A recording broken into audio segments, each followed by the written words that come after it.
There's this box in your kitchen that's probably humming away right now. We barely even notice it. But what if I told you it's one of the most revolutionary pieces of tech ever invented?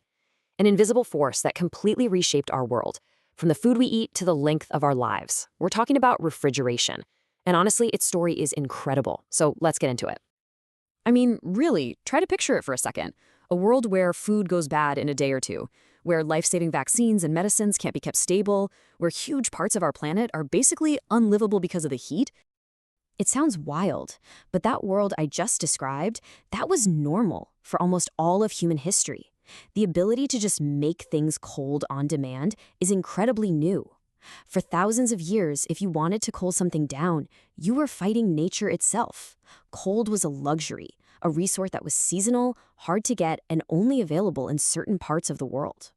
So before we had machines, the only way to get cold was to, well, harvest it. This was the age of ice. People from ancient Persia all the way to Rome would collect snow and ice in the winter and pack it away in insulated pits and cellars.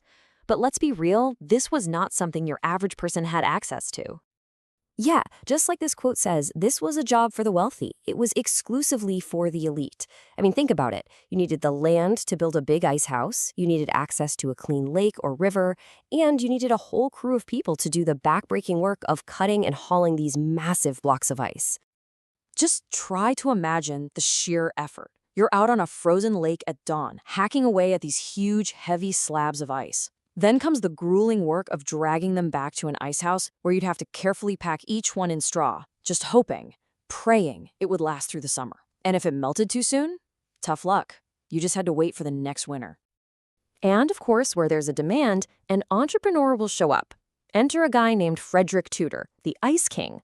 He looked at the frozen ponds of New England and saw gold. He started shipping ice to the Caribbean, even as far as India, creating a global ice trade. But the whole business was really inefficient. A ton of the product melted, and the ice that made it was often pretty dirty. There just had to be a better way. And that better way, boy, did it arrive. It came roaring in with the Industrial Revolution. This is the big pivot point in our story. We're about to go from harvesting cold to actually manufacturing it, thanks to some brilliant scientific breakthroughs. And what's so cool about this timeline is just how fast it all happened. It starts as a little laboratory curiosity in 1755, but then, bam! By the mid-1800s, you've got inventors like Perkins and Harrison building real working machines for businesses. Carl von Linde's system in 1873 was such a game changer that it let breweries make lager beer year-round. That was huge. So how do these things actually work? Well, the secret sauce is this thing called the vapor compression cycle. It's really just a clever physics trick. You have a special liquid, a refrigerant, that evaporates inside the fridge. That process of turning from a liquid to a gas literally sucks up heat, making the inside cold. Then, a compressor squeezes that gas back into a liquid, which releases all that stored heat out the back of the fridge. And believe it or not, that exact same principle is what's keeping your leftovers fresh today. This technology completely upended entire industries. Meatpackers in Chicago could now operate all year long and ship their products safely across the country. Then in 1882, a ship called the Dundee was fitted with one of these newfangled compression units. It sailed from New Zealand all the way to London with a load of frozen meat. It was the first time anything like that had been done successfully. And just like that, the global cold chain was born. But as massive as that was for industry, the biggest revolution was still to come. Because after refrigeration changed the factory, it was about to change our daily lives by moving right into our kitchens. In 1919, the first home refrigerator, the Frigidaire, hit the market, and its price tag, in today's money, was over $11,000. We are talking about a serious luxury item. Now, to put that price in perspective, the average American worker back then made about 43 cents an hour. To afford that fridge, they would have had to work for over 1,800 hours. That's almost a full year of 40-hour work weeks just for a refrigerator. Okay, now fast forward to today.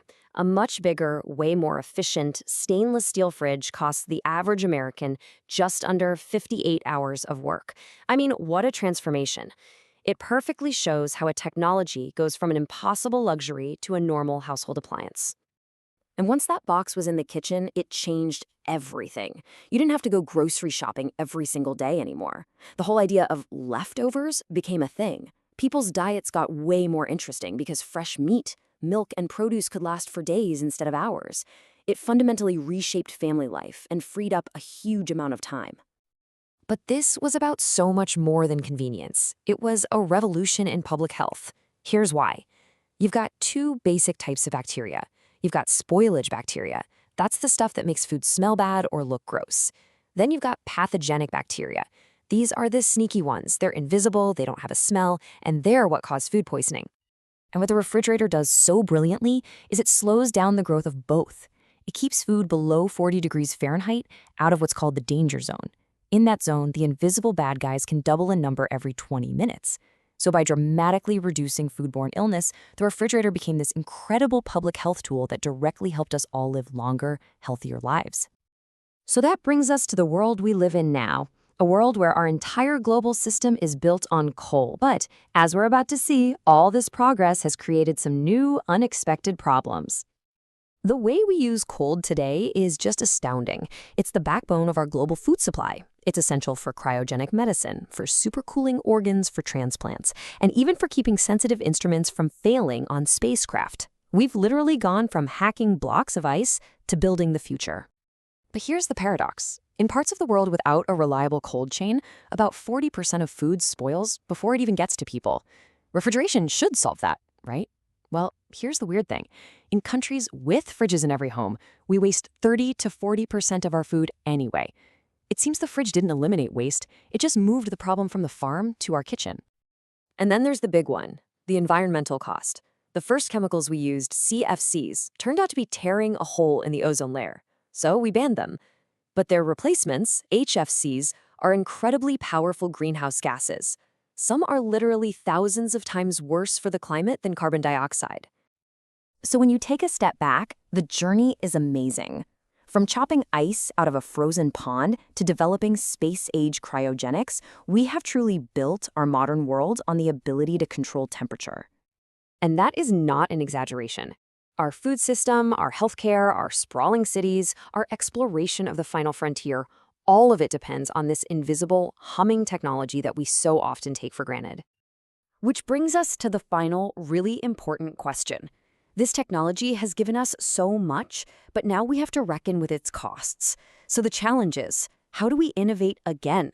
How do we create a future where we have the essential power of cold, but without it costing us our planet? That's the challenge for the next generation of pioneers.